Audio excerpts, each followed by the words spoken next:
Why oh why is there so much street furniture? Let's find out. Roll credits.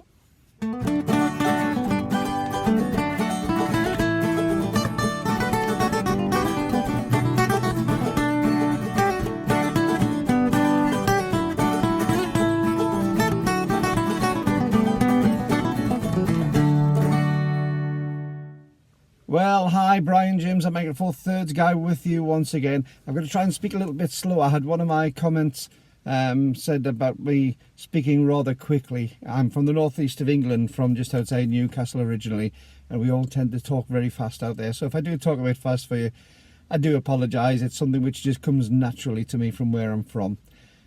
Today I'm going to be looking at something which really annoys me. It's street furniture. You can see a little bit if you look just behind me there. You've got a no entry sign here. And as a photographer, I've noticed over the last 15-20 years the amount of street furniture going up exponentially, but certainly in the last 2 years since the big C pandemic came online, the amount of banners and slogans and signage and things which I've seen going up into public places has been incredible. It's just gone through the roof. And the problem is, as a photographer, I'm trying to take some interesting shots of interesting places. And all I can see are bollards, traffic lights, street signs, advertising hoardings, whatever you can think of, it's there telling us to do something, not to do something, buy something, not to buy something. It seems that it's almost impossible to take a photograph of a building. Now, this would seem perfectly normal in the middle of a city centre. But when you go into the middle of the countryside, you're getting all this. And of course, it's not that long ago that we didn't have things like road markings on the majority of our country roads. Now everywhere you go, there's white lines, yellow lines, red lines painted everywhere. In the centre, on the sides. Oh, it's just ridiculous. It's incredible. And some of our prettiest villages in the UK are swamped by this. I know when I've been travelling around the country, I've done a lot of travelling around the country, and there's some beautiful places. I live on the edge of the Lake District National Park. I live right on Hadrian's Wall country. I live towards the top of the Cheviots and the Pennine Hills. Absolutely beautiful places. Just over the border from me, I'm into the Lothian and the Borders area of Scotland and Dumfries and Galloway. And each have their own quaint charm in the buildings. And these buildings are now being obscured by lines, paint, signage and all sorts of things. And the prettiness of the villages that we used to have is starting to collapse under the weight of these signs. Are people so stupid? Are people so thick, so ignorant that they have to be told everything they do with a street sign? It really makes me wonder sometimes. I remember when I was a young lad, we used to go into some of the villages and they were just quaint, wonderful little places. I know that we have a lot more traffic on the roads, and I know that the traffic moves faster, or at least it's supposed to.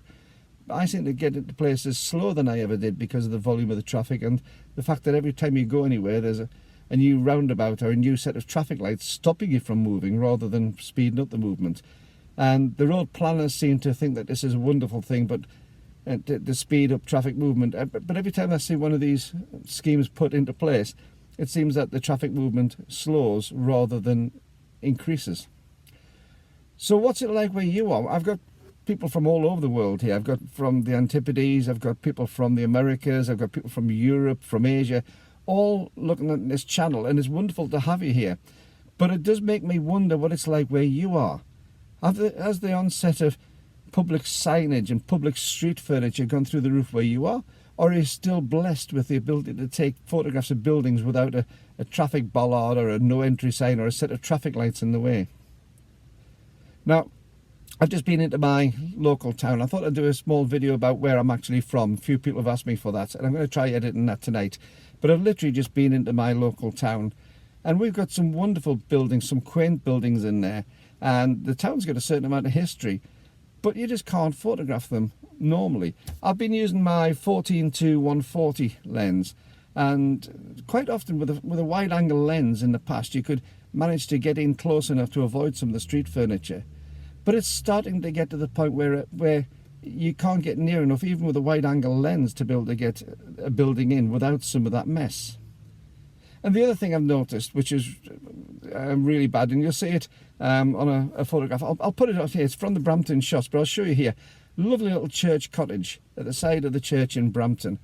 And this isn't a criticism of the owners, by the way, when I say this, but you can see there's recycling bags outside. We're now in this state where all of our rubbish bags and things have to be on public display. There's nowhere to store the different numbers of bags and containers and bins and things that we have.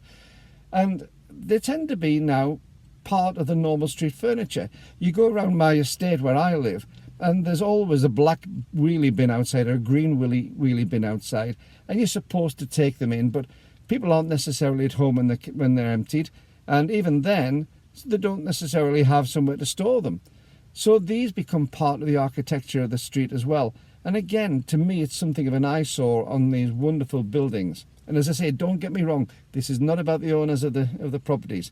This is to do with the fact that we are now going through so much consumables, rubbish for the consumable, that we have to separate it out into the recycling or the normal waste, and then we have more place we have to keep it outside. And also the frequency of the collections of those in the UK where I am has dropped. It used to be weekly that you would have the collections.